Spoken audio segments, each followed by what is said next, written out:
السلام عليكم ورحمة الله وبركاته. معكم بن عيسى. في هذا اليوتيوب سنتحدث عن نسب المؤرخ المصري الشهير عبد الرحمن الجبرتي، الذي عاش في الفترة من 1753 ميلادية إلى 1822 ميلادي. طبعا معروف أنه قبائل الجبرتي متواجدين في السعودية واليمن والصومال والسودان ومصر، يمكن في مناطق أخرى بعد في دول أخرى. وقبائل الجبرتي بيتفرعوا إلى فروع كثيرة، فروع قبائل وعشائر كثيرة. فهو من أي فرع من قبائل الجبرتي؟ اليوم سنتحدث عنه وسنوضح من هو المؤرخ المصري عبد الرحمن الجبرتي، نسبه. عبد الرحمن الجبرتي هو ولد في القاهرة بمصر عام 1753 ميلادية، الموافق 1166 من الهجرة، وتوفي في القاهرة عام 1822 ميلادي، الموافق عام 1237 هجري. عاصر الحملة الفرنسية على مصر، كانت في نفس الوقت هذا الحملة الفرنسية على مصر، عاصرها. له مؤلفات كثيرة وشهيرة، حيث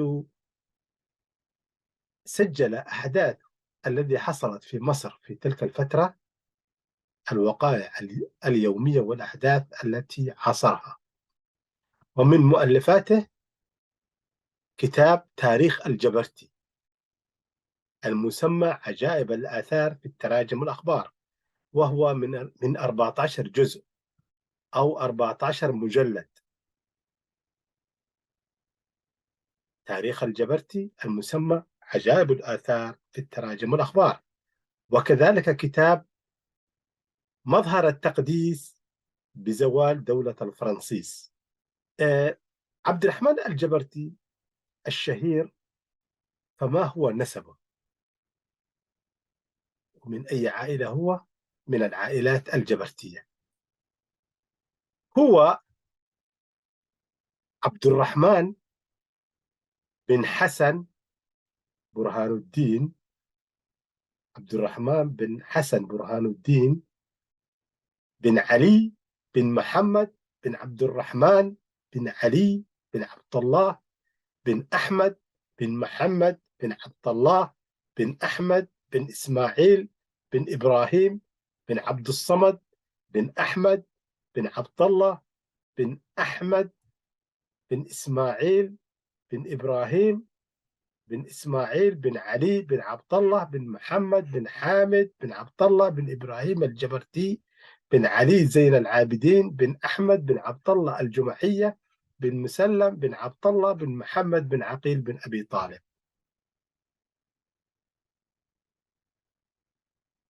كما ترون على الشاشة هذا هو نسب. فهو من آل علي، أسرة آل علي، الذي تنتمي إلى أسرة أحمد بن إسماعيل بن إبراهيم، قبيلة أحمد بن إسماعيل بن إبراهيم، التي تنتمي إلى إبراهيم الجبرتي، التي تنتمي إلى عقيل بن أبي طالب. جده العاشر إسماعيل بن إبراهيم، التاسع هو أحمد بن إسماعيل بن إبراهيم، هذا جده التاسع. سنركز على جده إسماعيل بن إبراهيم، لأن جده إسماعيل بن إبراهيم قبيلة شهيرة تتفرع منها قبائل كثيرة شهيرة.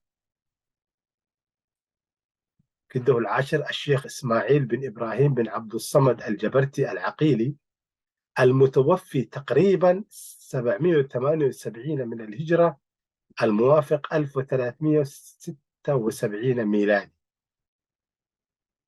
هذا الشيخ الجليل الشهير دفين اليمن في منطقة زبيد باليمن مدفون. أنجب 7 أبناء ذكور، وطبعا إناث. الأولاد الذكور هم 7. هؤلاء الأبناء ال7 الذكور حاليا قبائل كبرى، قبائل كبرى، وهم أحمد إسماعيل الذي يتفرع منها آل عبد الله وآل علي، هو الذي ينتمي إليه المؤرخ ومتواجدين حاليا في اليمن والسعودية. في اليمن والسعودية، في اليمن منطقة والسعودية منطقة التهامة والحجاز وعسير مناطقها. وعبد الصمد إسماعيل الذي أشهر عائلة فيهم آل بكريت وعوائل أخرى، طبعا قبيلة بكريت متواجدين في اليمن، حضرموت والمهرة وسلطنة عمان. عبد الصمد إسماعيل ومحمد إسماعيل متواجدين في اليمن وتعز. وإبراهيم إسماعيل متواجدين في اليمن. وأبو بكر إسماعيل منهم آل محب الدين متواجدين في اليمن وتعز. وعبد الرحمن الشهير بدارود إسماعيل في الصومال. ومعروف إسماعيل في اليمن. هذه القبائل ال7 بيتفرع منها إسماعيل إسماعيل بن إبراهيم الجبرتي. أحمد إسماعيل الذي ينتمي إليه المؤرخ المصري عبد الرحمن الجبرتي.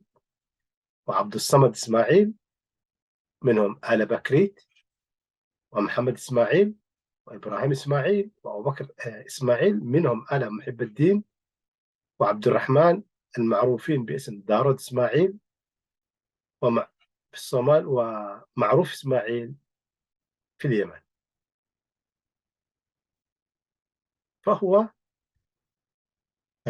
فهو نسبه عبد الرحمن بن حسن برهان الدين بن علي بن محمد بن عبد الرحمن بن علي بن عبد الله بن أحمد بن محمد بن عبد الله بن أحمد بن إسماعيل بن إبراهيم بن عبد الصمد بن أحمد بن عبد الله بن أحمد بن إسماعيل بن إبراهيم بن إسماعيل بن علي بن عبد الله بن محمد بن حامد بن عبد الله بن إبراهيم الجبرتي بن علي زين العابدين بن أحمد بن عبد الله الجمحية بن مسلم بن عبد الله بن محمد بن عقيل بن أبي طالب. وعبد الرحمن الجبرتي يذكر هذه القبائل، يذكرها ويقول فإنه ينتمي إلى قبيلة الجبرتيين العقيليين.